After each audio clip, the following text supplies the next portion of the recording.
What's happening, fellas? I got a question on YouTube from a guy called RCfreak, and he says he'd like to know my personal experience, pros and cons, is what he asked, of DLE, DA, and GP.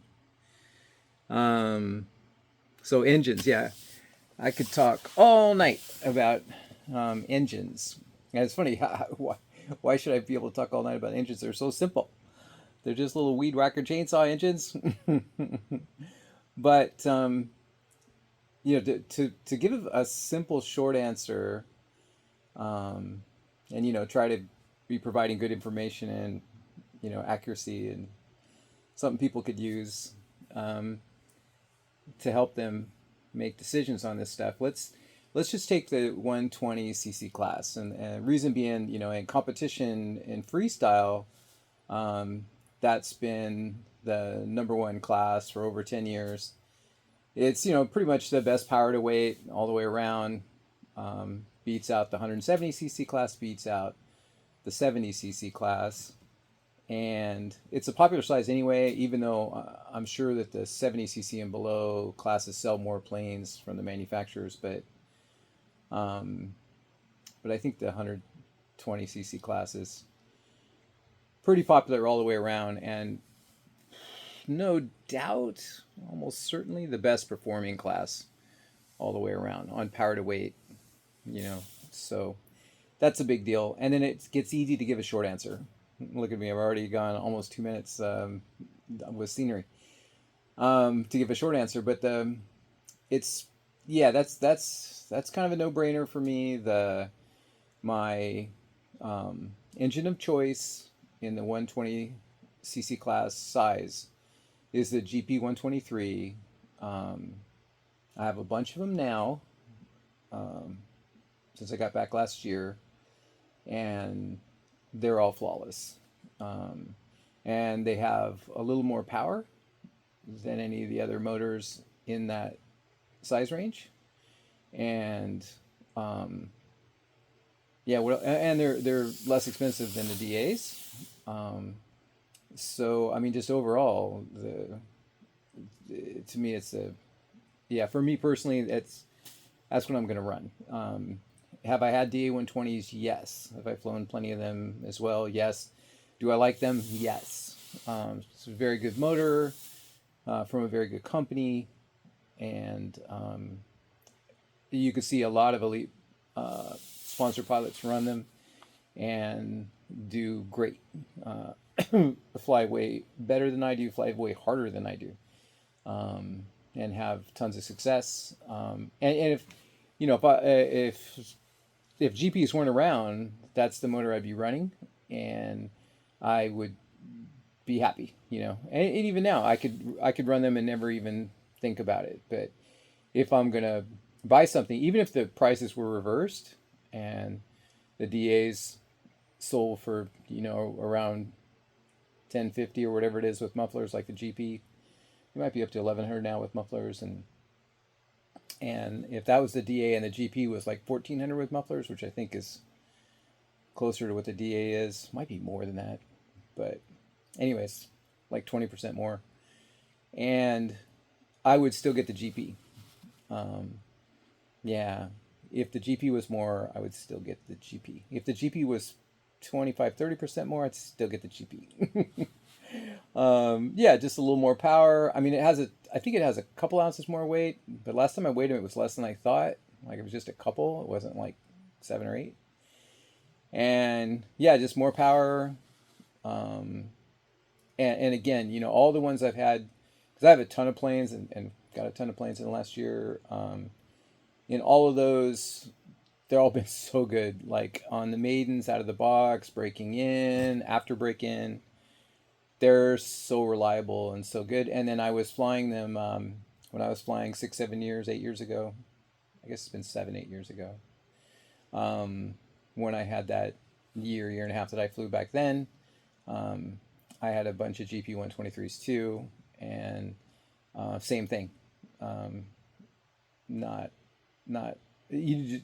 What's nice is never to think about it at all, and that's what you want. And that's what I remember 20 years ago flying, is I never thought about my motors. And kind of I was flying, well, no, I flew a couple of third scales, which had DA 100s. And then I was pretty much into the 170cc class, which was really the competitive class back then. That's all everybody flew. And when I first started with that, the two choices were the DA 150 and the 3W 150. And you just, in all those categories, in the DA 100, the DA 150, the 3W 150, and I might as well include it. Then, we got the 3W 157 and 3W 170.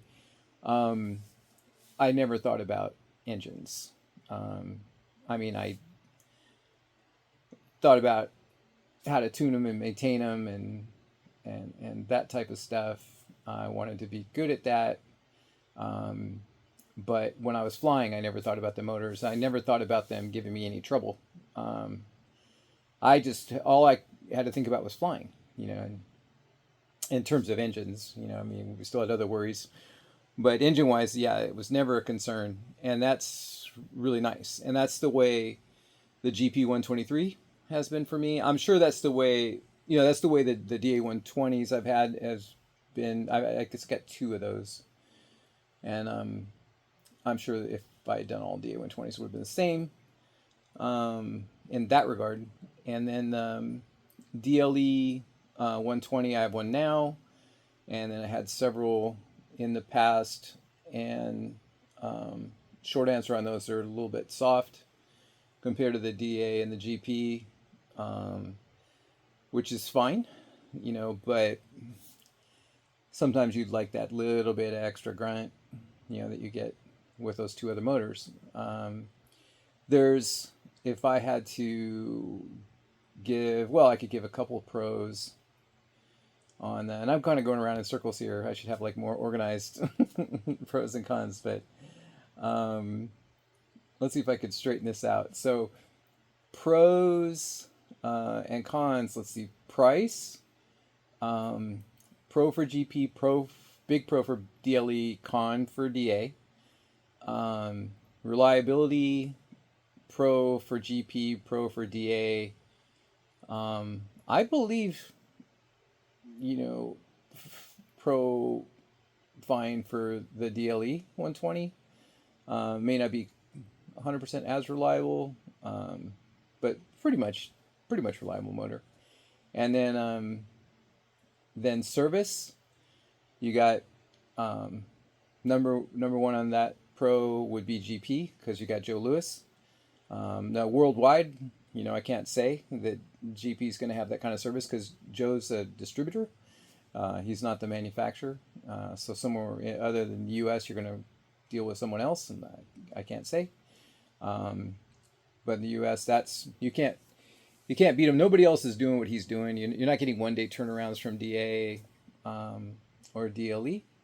On DA, though, and they all do, I can't swear to it with DLE, but GP and DA do labor-free on repairs.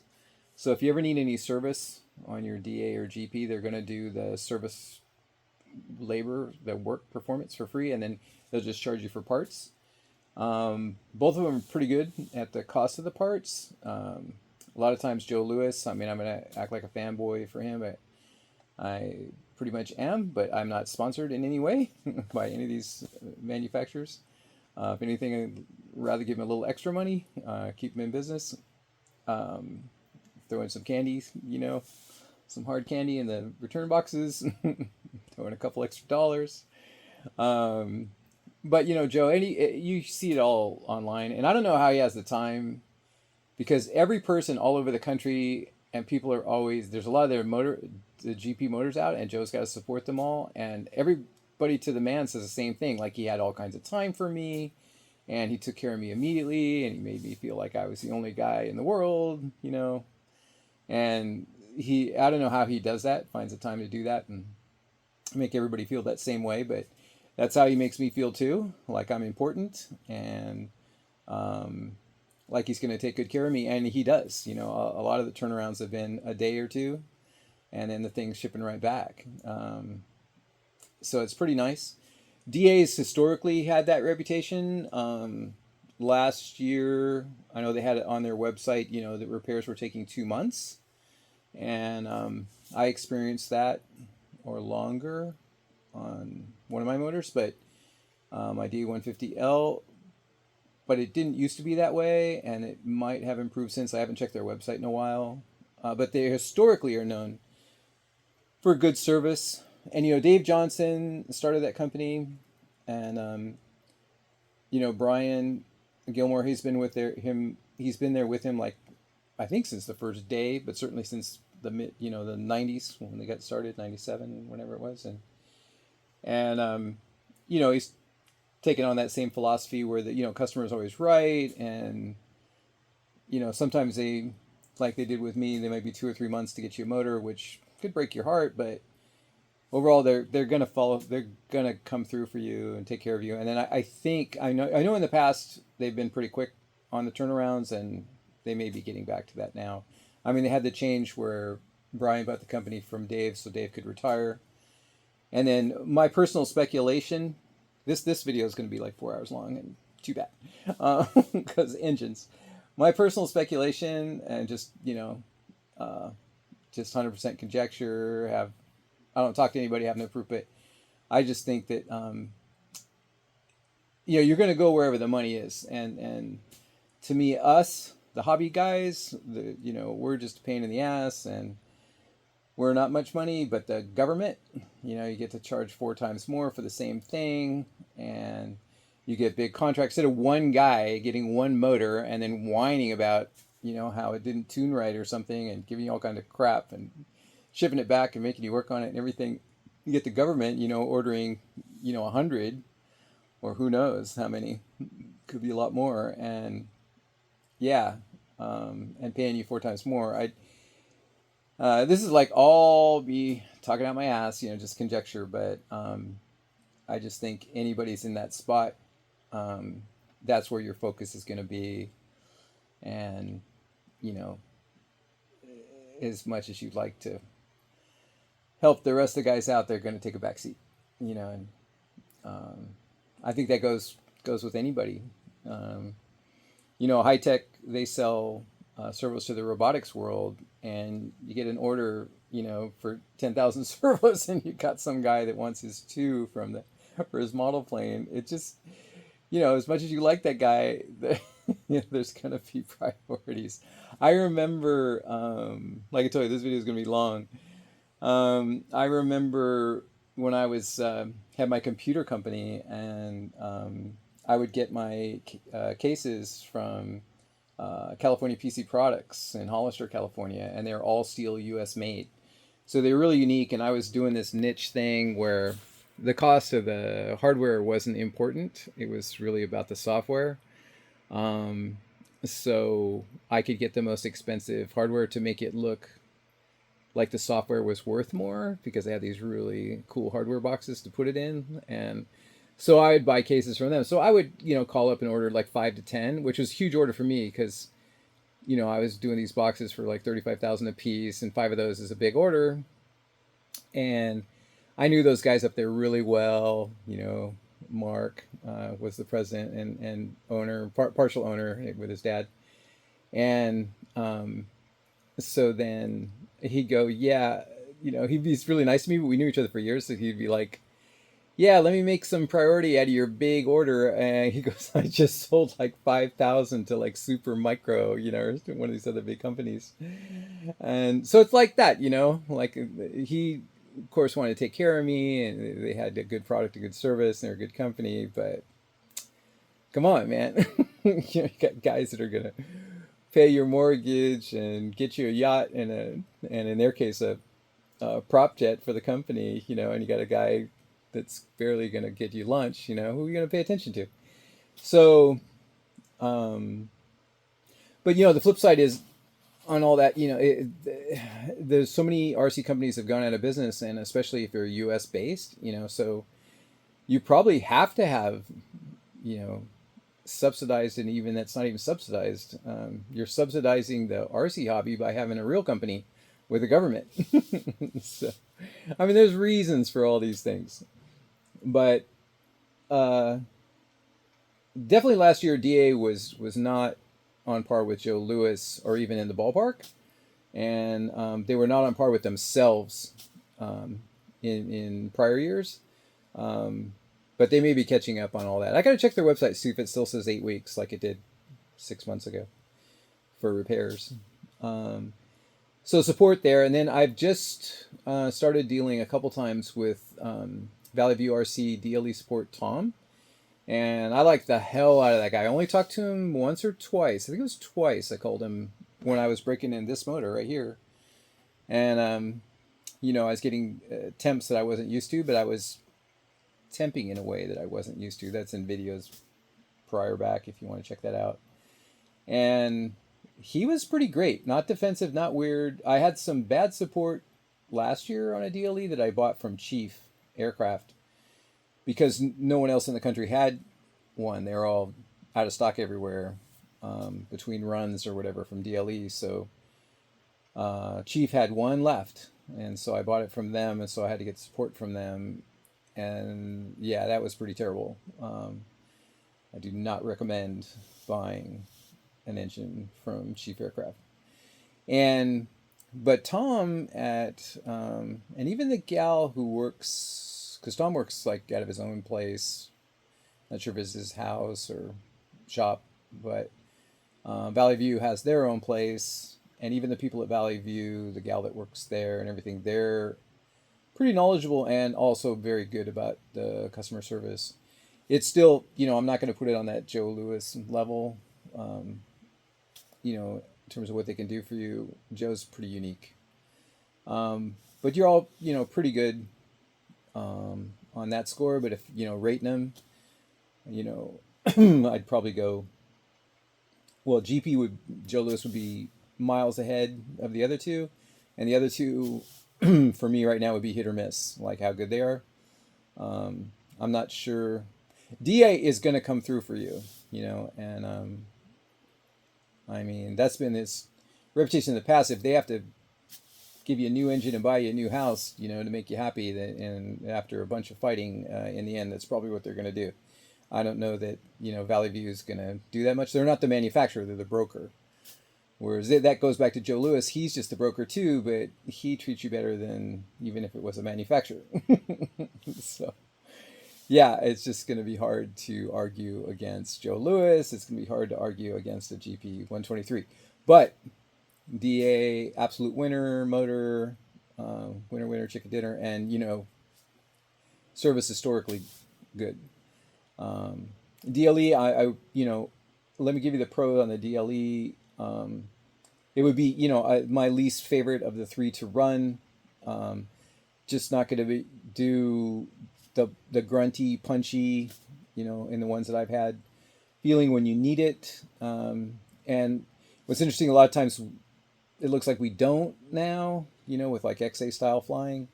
And you look at like Santi Perez, it almost looks like he's flying so smooth all the time. He doesn't even need any more power, but you actually do need those little punch bursts right when you need them, to keep the plane doing what you want it to do, especially the little cartwheels and pinwheels and things. That little punch can help, and getting into your rifle rolls quicker, because the DLE is going to get you up to a speed that you're going to rifle roll super fast anyway, but it won't punch in quite as quick, so you won't get started as quick, which means you can't exit or change to your next maneuver as quick. It'd be totally fine, There's some nice videos of guys XAing with DLE 120s, but it's not going to be as forgiving as a DA or a GP. So that's the kind of the downside. But one of the good sides is kind of, kind of random, kind of obscure, kind of, a little bit recondite esoteric, but is my personal thing. Like, I made one of my biggest jumps in improving my flying, like, let me put it in a different way, in starting to do more what I wanted to do, with the plane. by having a cheaper plane and cheaper engine. And right now I have a Hangar 9 Extra 300X, the 106-inch, the ones from 8 years ago, which I thought was the greatest plane in the world at that time, and I'm sure it's still an excellent, excellent plane. Um, and I got one cheap, and then it came with a DLE 120 ready to fly, and that even makes me happier. Like, I'm happier it has a DLE 120. My other trash can plane has a DA 100, which is worth nothing, and a DLE 120 is worth nothing, and you don't even feel bad beating them up, you know. And that's this is kind of an obscure thing because sorry about that, because I'm just talking about psychology. If you're trying to do anything that's um, risky. So for me, in my case, it's almost everything I'm trying to do, because I'm trying to do these cartwheels on the ground. Um, a lot of them high speed, cartwheel into a torque roll, like right on the ground. And then the rifle rolls is the big thing. And when you're trying to rifle roll low, and again, I go into all these other things, like, none of this stuff is cool. We've seen everything. None of this stuff is cool. You could be like so precise and so good at things, and if they're 50 feet up, no one's gonna watch you. Like, doesn't matter at all. That's like I put in my tagline. That the ground is my judge. The ground is everything. So to show that you really got it, you've got to do it close to the ground. And then, so if you're not, you don't have your confidence yet about a new skill, then you have a really nice plane, you have a really nice engine, you start to really feel bad about that. You feel like, I don't want to hurt this engine, I don't want to hurt this plane. So I do, like, tell the guys at the field stuff. I was telling Chris today, you need to get yourself a trash can plane. And these trash can planes, I call them trash can planes. They're some of the nicest planes out. That the first one I got, the 3D Hobby Shops Slick, they should bring those back. Like, that's an amazing plane. And then I got the second one is Extreme Flight Extra, which was version 1, the one I got. And I don't have the roll rate that I'd like, but damn, that's a good plane. And then now I have the Hangar 9 Extra, which has the big ailerons and everything too. And that thing is going to be a killer plane. But they're old. You put them together with screws. You're not going to feel that bad if you don't bring it home. And then, but if it had a killer engine on it, now you have to get that repaired. You got to hope that a repaired engine is as good as a new engine, all that stuff. But now you got a DLE 120 on there, or like case the other one, the DA 100. You're not worried about it either. And so that you don't want to crash them anyway. Giving you the wrong impression if you think, if I made it sound like that. You absolutely don't want to crash anything ever. But when you're trying a maneuver that's newer from you and it's very risky, and you're trying to do it low, so you get accustomed to that, because you're never going to do that low unless you get accustomed to it. And you have a plane that psychologically you think, I'm not in love with that motor, I'm not in love with that plane. It's not that you're going to crash it and that you want to, or that even that you will. It's that you just a lot of the pucker will go away. I mean, at least that's been the case for me. I didn't crash my trash can plane. I did eventually landed in a tree, and now I got to fix it. But it's almost fixed. It's almost done. I just have to put the covering on. And but I made a big jump from starting to fly that first trash can plane. I was pretty much scared. I had a pretty healthy pucker factor rifle rolling at 150 feet. And that was coming down. I started rifle rolling about 400 to 500 feet, and eventually got lower and lower. But at 150 feet, I still figured I could crash pretty easily. And I didn't know how long it was going to take me to get down to, 30, 20 feet high, 20 feet high off the runway and all that. And with the trash can plane, I got there almost on the first flight. And I did not ever crash that plane, doing any rifle rolls or anything. It just psychological. I didn't have the pucker factor.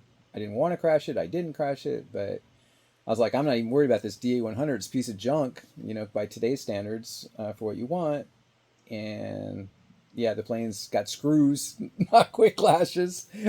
So I'm like, it's okay. So it's purely psychological. You don't want to crash, and you hopefully will not crash. I didn't, but yeah, all of a sudden I was scared at 150 feet to I was not scared at 5. And then when I got back on my planes now, I'm still I have rifle rolled. I have videos of me up my feature video. I'm rifle rolling, a nice modern rip roaring cool plane with a GP 123 at like 5 feet high. And my nice new planes, I'm probably still at 20, but I could go down. I could rifle roll them at 3 feet high if I really wanted to. But I'm just getting more and more comfortable, and I am getting more comfortable. And my roll rate's getting much faster, and I'm just gonna take a little time now just to bring it down from 20 to 10. I don't think you really need to go below 10. A lot of the elite guys are not below 10 very often. 10 looks good. 50 does not look that great, and 100 looks terrible. So, and above that, it really looks stupid, and that's just the sad truth of it. But if I was putting together a practice plane, like I used to try to get the coolest plane at the field, and now I don't. I'm trying to get a plane that it can help me.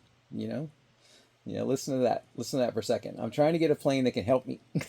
So this is what I've been saying to myself for, I don't know, 6 months or longer. Yeah, let me just get a plane that can help me. And so if I got an airframe like that, then I get myself a used DLE 120 or even a new one at a discount or something, good price, and when they're 10 or 20% off at Horizon, whatever.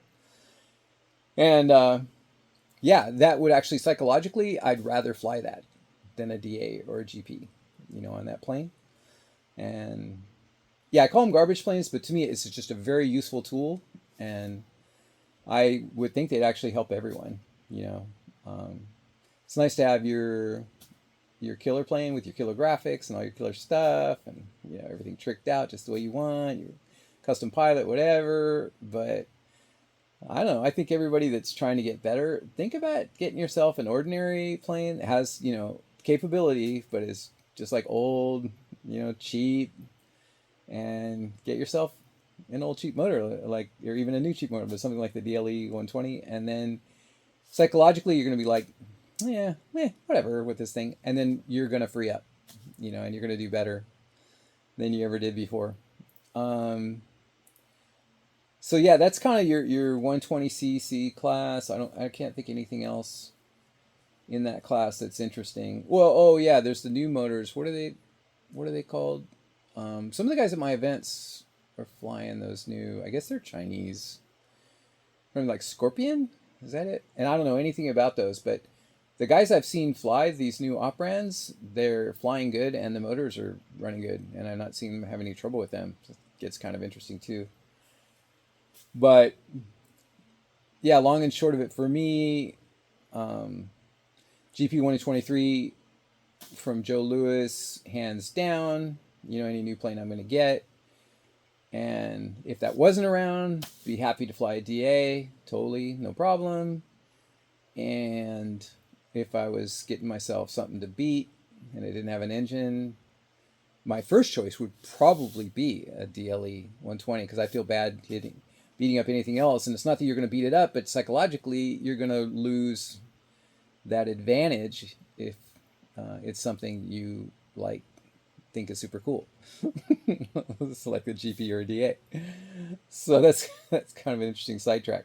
Now then, in the lower classes, I don't know anything other than the GP 76 compared to the DA 70, and the GP 76 has more power. It's about it on that. And then you get in the 170cc class. I don't even know if we want to. Definitely less people flying it. Competitive precision, IMAC. Those guys are flying it. Yeah, and it's different world for them anyway, in that they're putting very different demands on their motors. One, they're always in flame out fine zone. They can flame out anytime because they're got such a huge box, and they're like, the bottom of the box is usually no lower than like 300 feet when A lot of these guys fly higher than that, and their box is enormous on that IMAX. So they don't have to have a motor that cannot flame out, and all that stuff. Um, and you see a lot of DA 200s on the IMAC planes, even the smaller IMAC planes, the 114-inch stuff like that, all the way up to like 125-inch. And it's a DA 200 right there. And yeah, that motor is super fun. It's a treat. The way it sounds, how linear it is. It's a fun motor to own. It's a very cool motor to own. The ideal plane for me on that would be in the 38 to 40 pound range. 38 would be really good. And the ideal one would be a magnesium, so I could have the weight down. Then I'd like to have that would be my DA 200 magnesium would be my number one 170cc class engine. I would put it on all the way down to Jay Stussia's new 113-inch from Flex Innovation that come out eventually, the Falcon 180. But the Extreme Flight 114-inch stuff, which is small. The Skywing 116, which is small from the old days, but it's big now. And then, any of the 118, 120, 122 only if it was like this, like a kit, something to 40 pounds to me is really pushing it dry. 40 pounds dry. That's like the most I really want to go on that motor. And then, other planes would be cool on it too, like more warbirds and muscle bipes and stuff that you don't have to really hammer that hard anyway. So you just want something cool and smooth. But that's pretty badass. The starting 8 years ago when I tried all the motors out, the GP 176, 3W 170, we got to talk about that, and then the DA 170 and the DLE 170. I was pretty blown away because I'd been out since before DLE started. Like I'd been out since like 2008. So back then, really it was just 3W or DA was really your only choice in the 170cc class, and they were both good. The DA had a lot of vibration and it didn't have as much power, but also weighed a lot less than a 3W 170. But yeah, those were both good choices. I like the 3W better. And then, but there was no DLEs. Then when I came back, Rocco told me all about what happened. Rocco from Airworks told me all that happened with the DLEs. And he was selling a ton of them.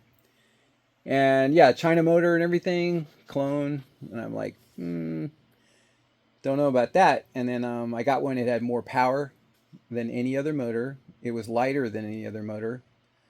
At that time, now the ZDZ is actually lighter than 195, which we haven't talked about that yet either. And it was smooth, had the RPMs. It just beat everything out 8 years ago when I was flying them.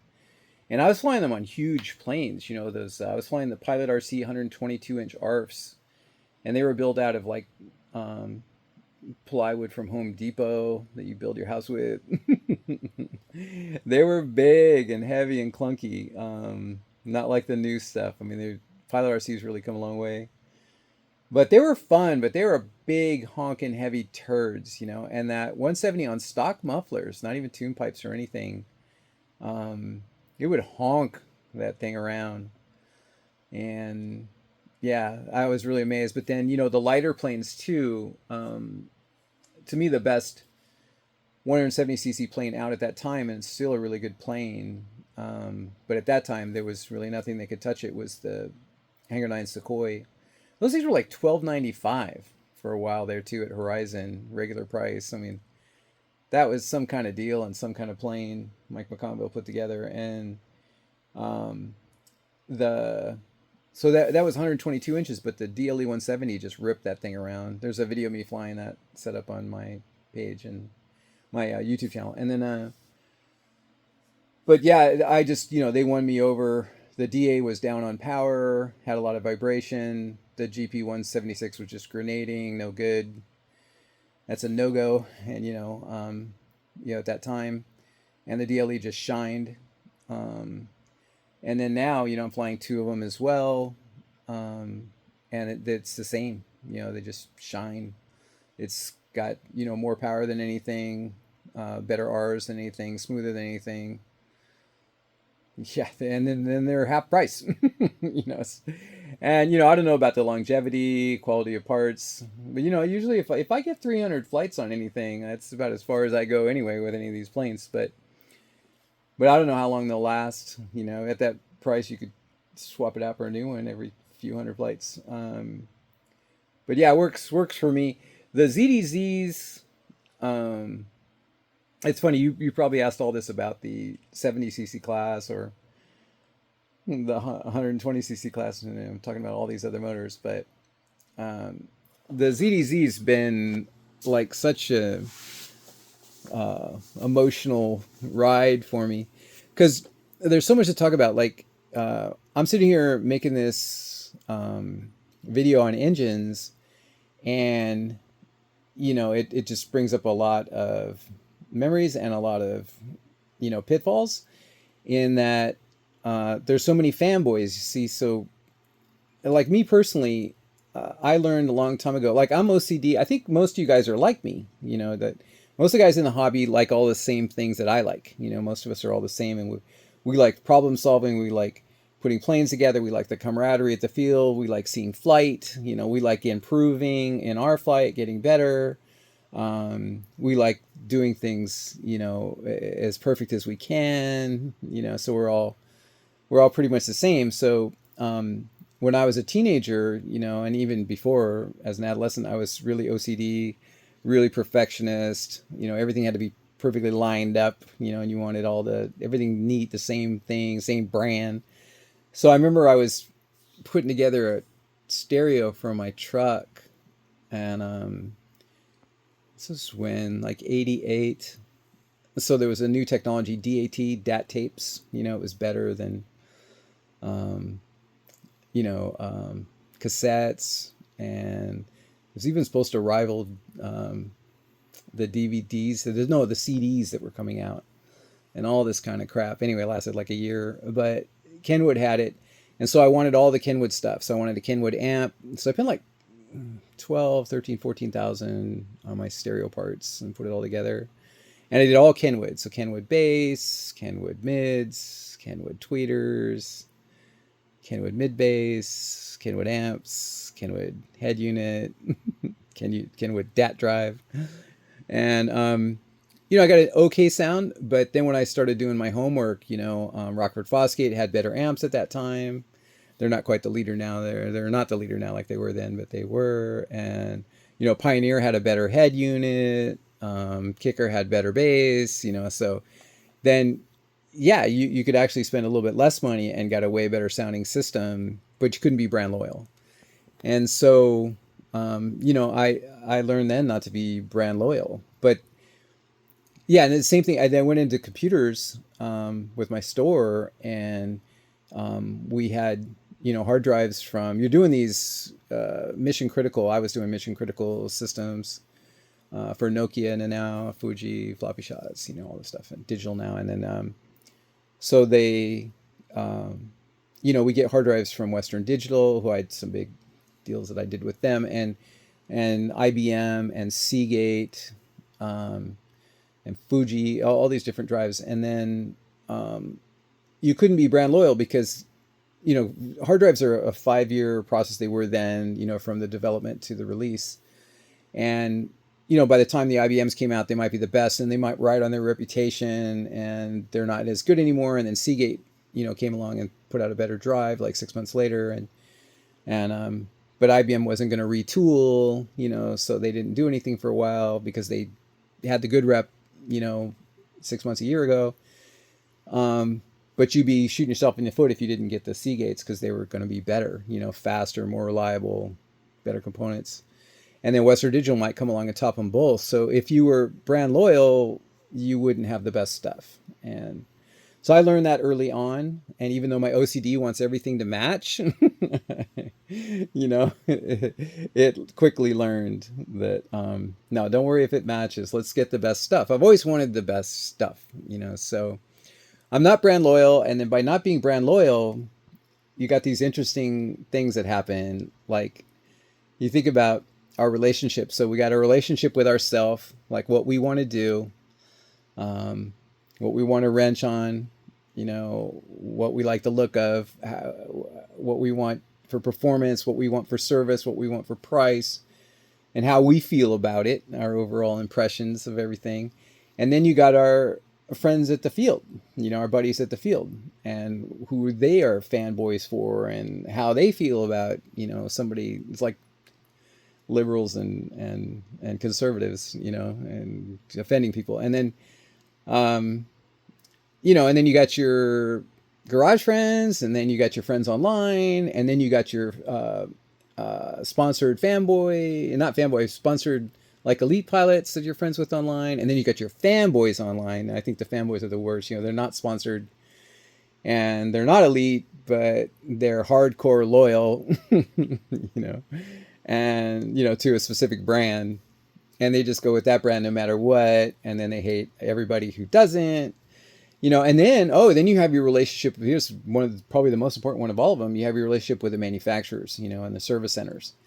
So anything you say, like I started this out 5 minutes ago saying there's a pitfall to discuss any of these products, because anything you say, you may be getting worse support now. You may have problems with them, and they might not be happy with you, and because it's so small. Like if you don't like your Sony television, or you don't like your Sony or your Samsung, Galaxy phone, they sell millions and millions, like probably close to 1 billion of those things, and your opinion means absolutely nothing to them. So they don't take it personally. But this hobby's always been so small, that these guys are basically garage owners, and running businesses out of their garages. And so they take everything personal, everything can affect them. And then, yeah, and they're overly sensitive. And then, of course, the fanboys are way worse than the manufacturers. But then, you're at risk of all these different relationships and how they're going to all pan out. I've had really close friends who I really like a lot, who have disowned me several times through the years because of position, not in a position, I don't even take positions, but just an opinion I have on this part or that part that goes into our models. It's pretty bad, when you get on that level. And then recently I was, what's the right word? I guess I just commiserated with him, but it's not like it really made me feel that much better, but I just commiserated with it's on Juan Sanchez's site, Skybound RC. It's another guy. I know the name of their outfit, but you guys will know him. It's the YouTube channel where he did range checks on all the RC radios. So, I don't know if he had. I think he had Futaba. I know he had Free Sky, FR Sky, and then he had. I think he had Spectrum. I think he had Futaba, and then I know he had. What's the other one? Oh, Jetty. So he had a few, like between 4 and 6, and I want to say at least 5 radios. And he just did a simple test where he, put the receivers all in the same location by him, and then he put the transmitters all in the same location in his, I think, open truck, and then he just drove down the road, and they just kept track of how far they had signal, to the receiver. So the tests were all set up, equally. And then he just noted which radios, what their distances were before they lost signal. And they were all far enough away that they would be further than we would be flying. So they all proved that they were excellent for our purposes. And yet he still said something like, you could look it up on Skybound RC if you find that video from this guy. Something like death threats on RC groups. Something like that. And this guy didn't even say. He was actually flying, I think, Jetty, which did not come out near as good as Free Sky, FR Sky, and and it didn't bother him. He didn't even change brands, but he was just showing a test. And that's what's missing from this hobby in general. I've talked about it a lot. Is we just don't have the money and time to do big empirical data testing. Especially there's another word I always say, but like homogenize test, like everything, all things being equal. So like I've talked about this before, even in the last year, that I saw this video years back of Honda doing tests on oil.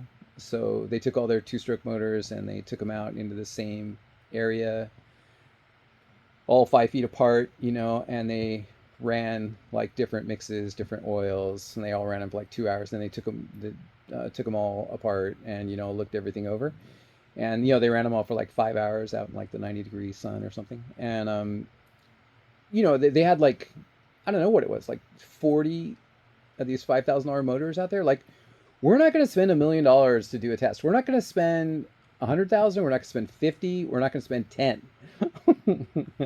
I know most of these guys are not going to spend $10, but I don't even know if anybody would spend $1,000 doing like a decent test on something. So here the guy does a test and just shows the results. Doesn't have an agenda. It doesn't even make anything look particularly bad, and he's got people irate with him. That's what he says in the interview, and he said it got real ugly. So that's what you're up against. All those factors. So then we got, let's see, ZDZ. Oh yeah, that's what got me down this road. So ZDZ has been a heartbreaker for me, in that 7-8 years ago I got a ZDZ 180. Like I said, I was flying those big 122-inch tanks, and I could not believe that motor for the life of me. They're like, no, it's not even like an RC engine. I don't know what to compare it to. It's like a Ducati mixed with a tractor or something. I don't know. No, more like an alien spaceship mixed with a Ducati.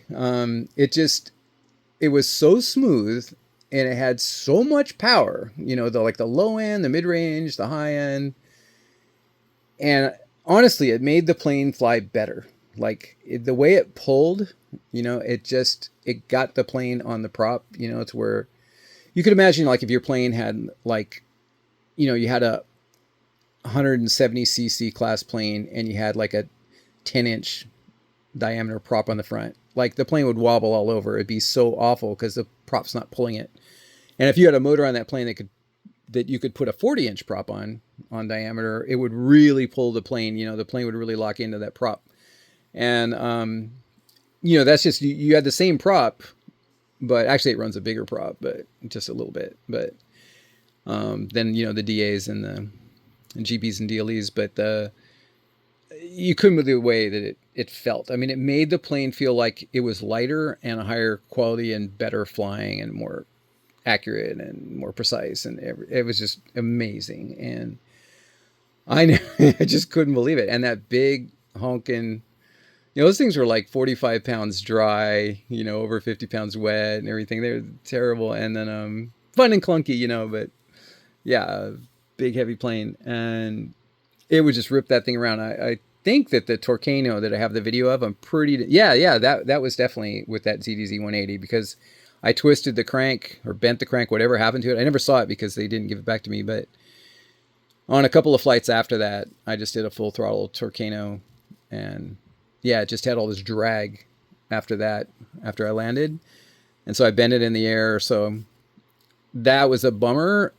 It's a bummer in a lot of ways, because I don't think it would be possible for me to do that with the little planes we have now. So with the 114-inch extreme flights and 116-inch Skywings, I don't think they're so light. They're smaller, but they're lighter construction. I just don't think there's anything I could do to have bent that, But I say that, and that brings me to the DA. We're going to get back to the ZDZs, but the DA 150L I got last year which I only put 8 flights up, and I never really flew that hard because it was still break-in time. But I probably did a couple little crankshafts and Torcanos and stuff. And DA says I twisted the crank on that. I mean, it definitely the same thing. Got drag, and I took it off, sent it to DA, and they sent me invoice back saying it was twisted crank. They did it all for free because I just bought that motor and it was all under warranty. They didn't try to blame me for it. That they probably had their doubts about how it happened, but it just happened in the air, baby. But even Joe Lewis says that 150L is a workhorse and unbreakable. That's what DA says too. So all I can figure is I've gotten lightning has hit me twice. I got struck by lightning twice on the same day in the same foot. I don't know how, but that I got really unlucky with that motor, and it was just manufactured, with the crank a little bit twisted from the get-go, and it just in a couple flights got further out, and that was that. That's all I can say, but the ZDZ 180, yeah, what a motor. 44th flight. I was keeping track of every flight. 44th flight, and I hit it real hard. Some people had come to watch, and I had a little crowd, and they were really freaking out. You can't believe the way you can cartwheel these planes and Torcano, pinwheel, whatever you want to. Mine's a little different. It goes flat, but that's why I call it Torcano. But when they're heavy, even that Hangar 9 300X, the 106-inch, which I have now, as I'm going to get ready, another trash can plane. It's heavy, and when you go do any of those, spinning, tumbling maneuvers, all that inertia, they really get to going. These lighter modern planes, it's a little harder to get them to break loose and really start to just wildly spin.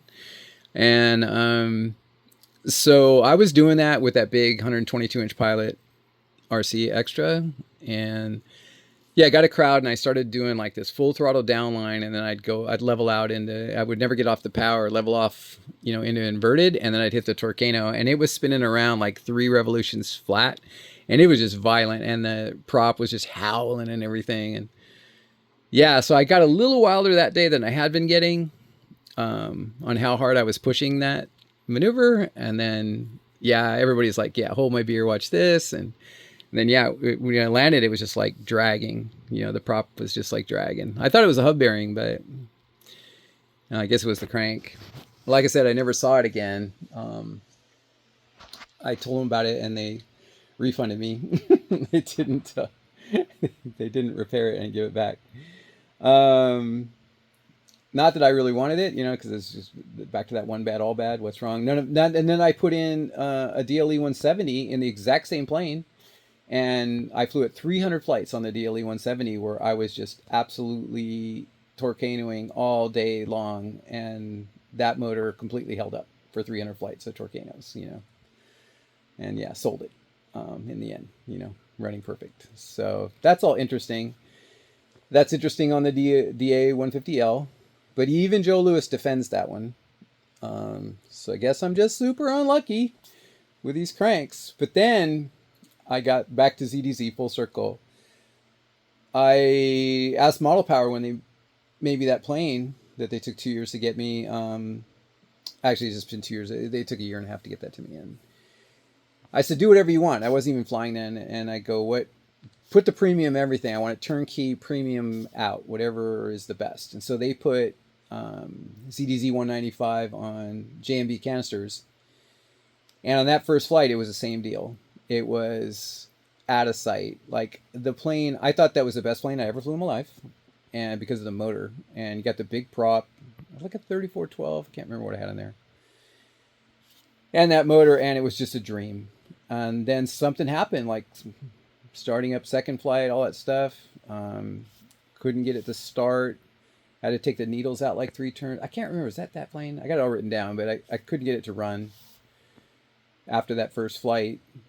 And then they turn out now they have no service at all. So I shipped it to Czechoslovakia. They never even picked it up, at customs. So then 4 months later it came back. Now it's over at Joe Lewis. He's going to look at it someday. So yeah, that the first time I got 43 flights, or maybe the last one even you could count too. So I had 44 flights of amazing perfection, and you would never want another motor. You would never want another brand or anything. Just forget about it. The clear winner. And then, got my heart ripped out by them, by the crank being twisted, and, them saying they didn't know. Now, I've heard from some guys that fly ZDZ now after 8 years that they go, oh, yeah, those cranks bend all the time. Now they tell me, I won't mention any names, but they're very popular and they fly tons of these motors. And yeah, so then who knows? And then this new 195, we're now like ZDZ's, I don't know, out of business now. Like US is out of business, and the parent company in Czechoslovakia doesn't even answer emails or phone for months and months ever. Like they don't return ever. And this one wasn't running right after one flight, so that's kind of, you got to give that a no-go on those, which is really sad, because in the one flight I had on the 195 and the 44 flights I had on the 180, it's so much better than any motor out. Like, there's no comparison. It's like the difference between throwing a bullet and shooting it. Like, there's no, so, and so you look it up, and, they have the reed valve. They have a rotary valve instead of the reed valve setup. So the rotary valve, if you take it apart and look at it, it's this blade with a hole in it that, rotates around and the air goes through. And you could see where it would be, it would always be perfect. Whereas reeds are relying on that flex, of the composite reed, back and forth, and how well it seals to the rubber and how well it flexes and rebounds and everything like that. And that's likely the whole thing. And then they look like the parts are pretty quality. So that's a real heartbreaker. It's a shame, that motor isn't from a good company and doesn't have good distributors and good service, and doesn't have its bugs worked out, because there's nothing. These other motors are all not anywhere near on that level. So that's an interesting thing on engines too. Yeah. What else can I tell you? So that's a pretty long story. It's 1 hour, but I started out with the short story. I'll end with the same short story. Especially in the 120 cc class, is very easy, and you're going to have cream of the crop with a GP 123, DA 120. You've got cream of the crop. You've got total reliability. You've got good service.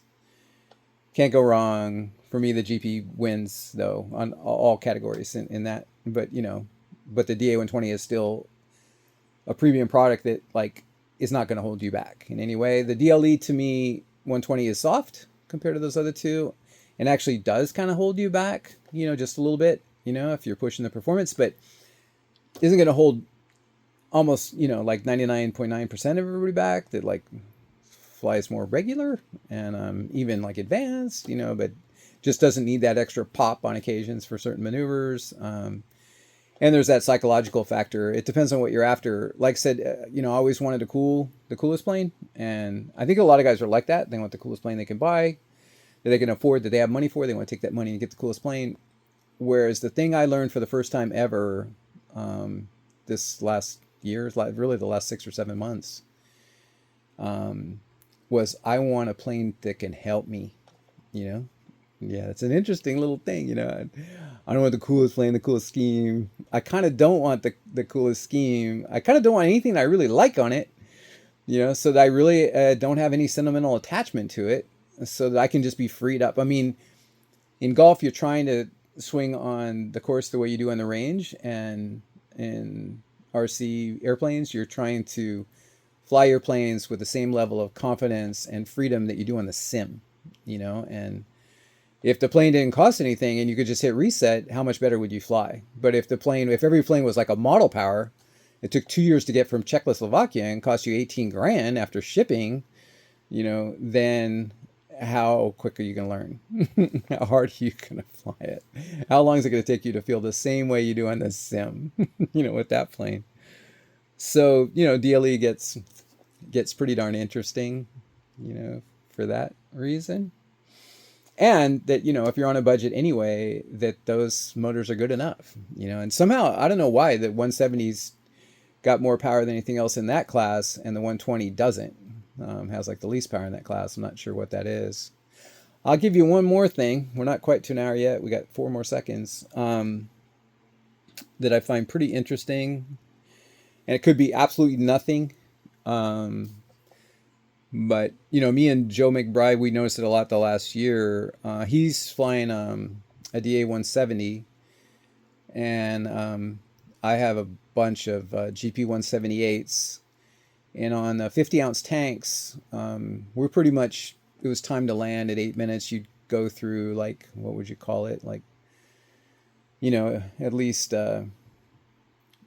8/10 of the tank, 9/10 of the tank. You wouldn't have a lot left. You might be able to go another minute to dead stick, to dry. But at 8 minutes, it was time to land. They just sucked a lot of fuel. And that's with the Walbro WB 27. And so it's the same carburetor that they have on the DA 170 and the GP 178. And then I took that carburetor off. I took one right off my GP 178 that was getting, 8 minutes to time to land, or else you're getting really close on the gas. And then I put it on this engine right here. And it goes 14 minutes until you have enough gas to go another minute, but it's time to land.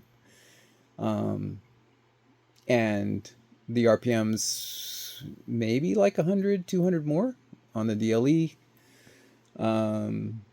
Smooth, reliable, great transition, buku power, just like a GP, same thing.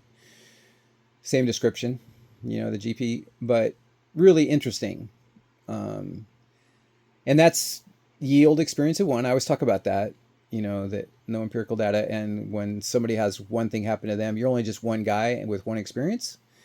And that's just one. Like, it'd be nice if I did that with 10, engines. Like got 10 DA 170s, and if they acted all exactly like Joe McBride's, where he was 8 minutes too on the DA 170s, and we took those 10 exact WB 27 carburetors and put them on 10 DLE 170s, and they all went from 8 minutes to 14 minutes, but had this. In that case, they would have better RPMs, like quite a bit better than the DA 170s, like probably 400 or 500 RPMs more. And then you had that kind of comparison. That would really get interesting. I only have just experience of one here, but it does go back to what I was saying about the ZDZs and their performance, and just my little wild speculative guess, since I just don't know enough. Don't have the time to buy a million of all these things and really do some testing. But what would be the difference? So when that same carburetor come off of Joe's 170, my 178, his DA 170, and my 178, and you take the exact carb, I mean not the model, but the exact carburetor, is what happened here, and you throw it on a DLE 170, and it goes from 8 minutes runtime to 14 minutes runtime, to have the same amount of gas left in the tank. What could that mean? So I always talk about this in that video for Tony. I just mentioned it the other day. I mean, up here, in your jug area, you just have a crank. You got your pistons and cylinders. You got your spark plug. Not really much going on. Maybe you could talk about quality of materials. You could talk about tolerances. And you got your rings, and that's about it. And then, down here, they're all using, practically everybody's just using a Walbro carb. I consider the DLE to have a clone of the Walbro carb. That's just my way of looking at it. But what am I pointing at now? The difference is reed blocks. So like I said, ZDZ with the rotary. So you start to wonder, and there was that guy experimenting with all these reeds 8 years ago. I think he fell out of favor, but using stiffer and carbon fiber, doing a double upset where you cut one in half, different things like that. And at the end of the day, the reed block, the reeds, the rubber grommet, the way that it all seals, the way that it flexes and roosts and rebounds, the whole design of that, um, maybe, man, this is just wild talk, but it may be huge and make all the difference in the world. Um, you just can't help but wonder, like, what is making the difference between that exact carb, not the same model, but the exact one itself, coming off of one of those other motors, popping onto this motor and going from 8 minutes to 14 minutes.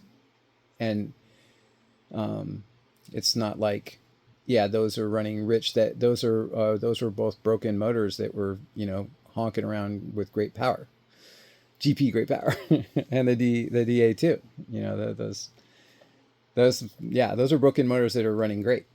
Um, so why? And this motor was brand new. So this motor was getting broke in. So that's an interesting thing. It probably shouldn't even be mentioned because it's just that experience of one thing. Who knows? I certainly don't have any evidence or even theories, on any of that.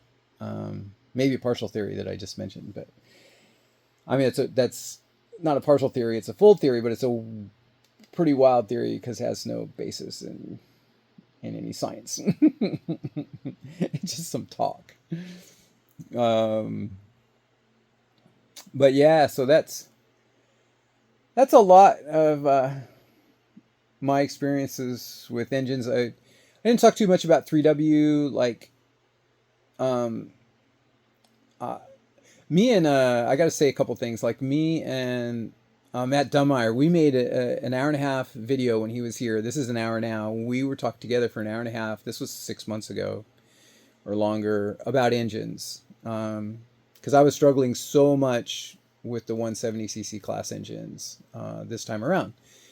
And he noticed I never had that experience in the past. No struggles with the 120cc class. But he said you always ran, for the most part, 3W. Ran DAs too. Yeah, he competed with a couple of DA 150s in the XFC. And but he goes, yeah, the 3Ws were always really good for you. Why are you running these other motors? Well, that brings up a couple things about 3W. One is, like DA, can't go wrong. If all there were 3W engines, I would be totally fine. Like, wouldn't bother me. They're really good. They have a longer break-in. Said tighter tolerances has always been said, but yeah, they got a longer break-in. They cost more, and then that's and they're heavier. So you got those three things. Now that the planes have gotten smaller, it seems like I would like them less. But Joe McBride, he's putting the original DA 150s on his 114-inch extreme flights, and I've flown them. And so those are like the same weight as the 3W. Those are that older weight. Because 3W hasn't changed their engines 16 years or something. Let's call it 15 since they changed anything. And so yeah, those planes, they still fly good, but you got the smaller planes now with these smaller wings, smaller everything. It's just kind of nice to have the lighter weight. Even this is a 170, but the 195 is even lighter, man. It'd be so nice if ZDZ actually had their shit together, um, but I'm happy with these. These have done me good, so I'm all good. But yeah, you just kind of, I don't feel like having that extra weight and taking that extra time for break-in, but I could live with the break-in. I don't feel like having the extra weight, and I don't really feel like paying the extra money for older technology, like, not that any of this is newer technology. Like I said the other day with the carburetors, I've said a few times in the last year, engines, nobody's doing anything. Like, this is the same stuff from 20 years ago. They haven't even improved the linkages for us. The ARFs, oh my God, what has changed? Like, so much, they're practically done, and they're all practically perfect. That could get into a whole nother video on what I think of ARFs nowadays, but everybody that's listening to me knows. But it may sound like I'm just saying it, through the months, the last since last year, but that they're all great. But they're all great, and then the engine, you could see the refinements all the time, and the things that they've done, and the designs of the fuses and the wings and the way they've done the reinforcements and the clips and how they've lost the weight and how they just are doing all the work for you, and there's just nothing to do, and how they fly. They all fly amazing. I mean, I certainly have not. I can give you a list of what I've flown, because in addition to all the ones that I've got, I flew the Juan Sanchez Garcia's pilot RC laser, and I've flown the AJ Z200 laser. So a couple of the other planes, and then 20 of my planes. So I don't think that's actually true, because there's been double ups, probably like a dozen different models, but that's a lot. And so you're talking about like 14, 15 planes that are all the modern ones, and there's none of them holding you back. They're all light, they're all strong, incredibly light, really, and then they all fly so good, there's just not one of them where you go, oh, it doesn't do this well at all, they all do everything really good, and they all have little slight differences where they do some stuff a little bit better than the other ones, and then but they're amazing. But engines have just really, nobody's trying to improve the motor. So yeah, Dunny was asking me, Matt Dunbar, why aren't you flying 3W anymore? And yeah, I guess even if they were cheaper, I probably wouldn't want the extra weight. But if they were all that was out there, I would be totally fine. I never had a reliability problem with them. When I was flying any 3W engine, and the last time I did, I bought from Gearhard, I bought a 170 CS. Nice. I think it was Redheads.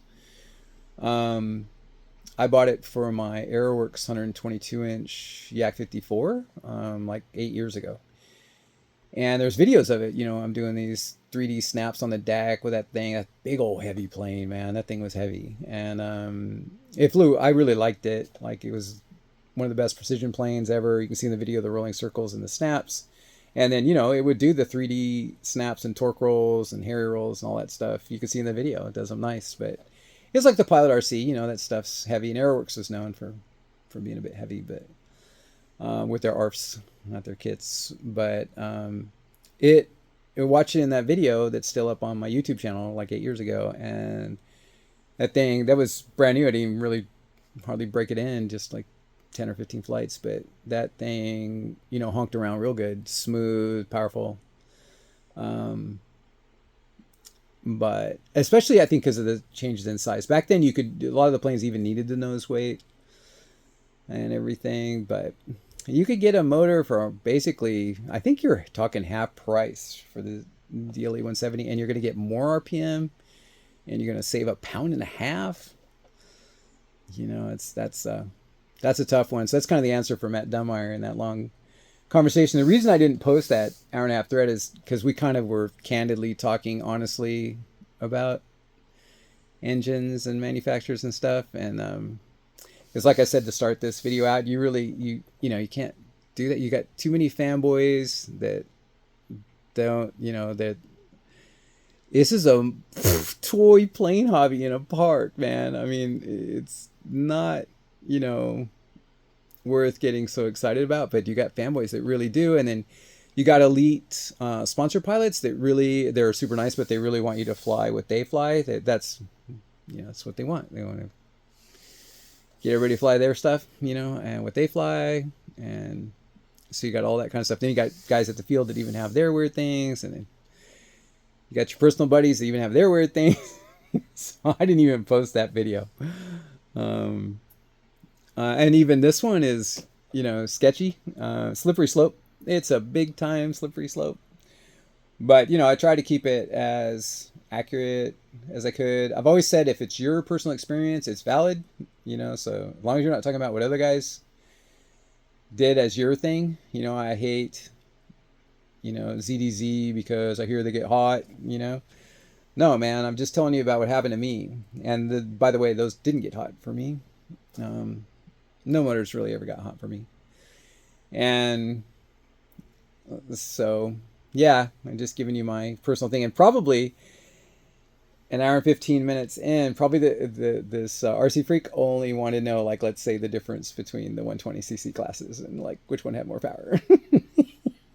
So I stuck myself out on this huge slippery slope for no reason. And I knew that before I even started, but I just thought if I'm going to start talking about engines, I'm just going to talk about engines. And then we can talk about oils. The guys are freak out about oils all the time. I can tell you what, there's very few two-stroke oils. That's Maxima. That's HP Ultra. I got Redline over there. You know, what's that H1, the Motorola stuff. I've used like all these oils, and they actually are slightly different. Like the Motorola will give you slightly less power, slightly fewer RPMs, but it's very smooth. The Redline keeps it clean. Seems to have more detergent in it. But I seem to get a little bit more compression with the Still HP Ultra. The Maxima seems really good all the way around, and it's super cheap. I pretty much get along with all these. Break it in good to where you don't get blow by, and then keep it tuned right, and don't futz with it too much, and you'll be good. Get some airflow. Get your exit. Get a negative air dam. Negative air pressure dam on there. Those types of things. But I went down the rabbit hole. Hopefully nobody's not too upset. I'm sure each manufacturer would like me to say they're the only one. Brian Gilmore over there, and Dave Johnson's son and stuff. I'm sure they want me to say that DA is the only way, and Joe Lewis and the owners of GP in Taiwan. I'm sure that they want me to say they're the only way, and DLE and Valley View in China would like me to say they're the only way. ZDZ, I don't know if they're even in business. Doubt it.